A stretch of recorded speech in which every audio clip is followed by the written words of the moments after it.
ছবির মতো সুন্দর দীঘিনালার লম্বাছড়া গ্রাম। আশেপাশে 15টি গ্রাম থাকলেও শিক্ষার্থীদের জন্য এই এলাকায় ছিল না কোনো মাধ্যমিক বিদ্যালয়। ফলে গ্রামের প্রাথমিক বিদ্যালয়ে পঞ্চম শ্রেণী পর্যন্ত পড়লেও মাধ্যমিক বিদ্যালয় না থাকায় শিক্ষা জীবন থেকে ঝরে পড়েন অনেক শিক্ষার্থী। এমন অবস্থায় মাধ্যমিকে শিক্ষার্থীদের ঝরে পড়া রোধে এগিয়ে আসে খাগড়াছড়ি জেলা প্রশাসন। 2023 সালের ডিসেম্বরে বিদ্যালয়ের ভিত্তিপ্রস্তর করেন জেলা প্রশাসক মোহাম্মদ শহীদুজ্জামান। বছর না ঘুরতেই গত 30 অক্টোবর থেকে বিদ্যালয় নতুন পাকা ভবনে পাঠদান শুরু হয়েছে। দীর্ঘদিন পর গ্রামের পাশের স্কুল হওয়ায় খুশি শিক্ষার্থী ও অভিভাবকরা। লম্বাছড়া জেলা প্রশাসন স্কুল অ্যান্ড কলেজ হওয়াতে আমি ঠিকমতো স্কুলে যেতে পারবো এবং পাঠদান করতে পারবো।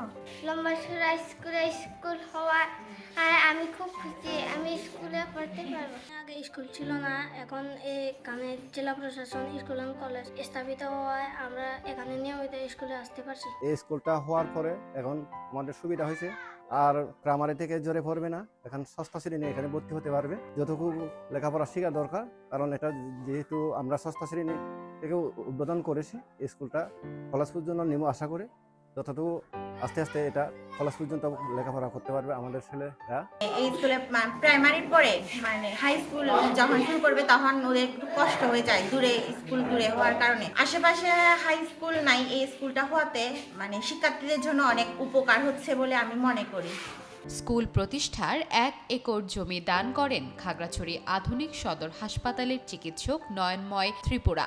পাহাড়ি এই এলাকায় শিক্ষার্থীদের ঝরে পড়া রোধ করার পাশাপাশি বিদ্যালয়ে ল্যাব সহ অন্যান্য সুযোগ সুবিধা বাড়ানোর দাবি জানিয়েছেন স্কুলটির প্রধান শিক্ষক আবরণ ত্রিপুরা। আমি এবং আমার মা আমরা মিলে আমরা 1 একর জায়গা দান করেছি মাধ্যমিক স্কুল অ্যান্ড কলেজের জন্য, যেটা আমাদের জেলা প্রশাসক মহোদয় এটা খুব আমলে নিয়েছেন এবং ওনার ঐকান্তিক চেষ্টায় ওখানে একটা জেলা প্রশাসন স্কুল অ্যান্ড কলেজ প্রতিষ্ঠিত হয়েছে।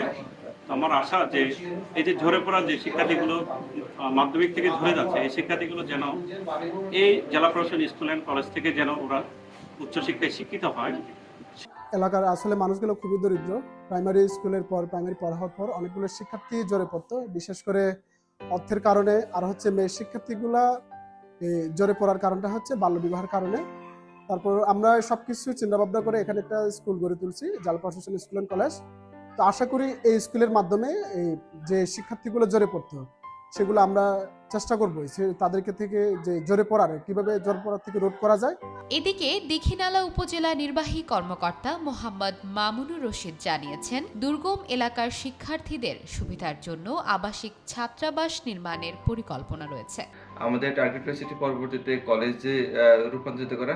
একই সাথে এখানে যেহেতু 1 থেকে 1.5 ঘন্টা বাচ্চারা হেঁটে এসে স্কুল করে, এখানে একটি আবাসিক ভবন তৈরি করা এবং এর মাধ্যমে এই এলাকার বিদ্যুৎ, রাস্তাঘাট, অন্যান্য যে অবকাঠামো সকল কিছু উন্নয়ন হবে এবং এই বিদ্যালয় হবে এই এলাকার উন্নয়নের একটি কেন্দ্রবিন্দু। এছাড়া পাহাড়ের সামগ্রিক উন্নয়নে শিক্ষাকে সর্বোচ্চ গুরুত্ব দেওয়ার পাশাপাশি দুর্গম গ্রামের নাগরিক সুবিধা উন্নয়নে পরিকল্পনার কথা জানান খাগড়াছড়ির জেলা প্রশাসক মোহাম্মদ শহীদুজ্জামান। আমরা এবং দৃঢ়ভাবে বিশ্বাস করি এই স্কুল হবে এখানকার জ্ঞান চর্চার একটি অন্যতম মাধ্যম এবং এই স্কুলের মাধ্যমে আশেপাশে সড়ক ব্যবস্থা, স্বাস্থ্য ব্যবস্থা, চিকিৎসা এবং কৃষিক্ষেত্রে উন্নয়ন সাধিত হবে।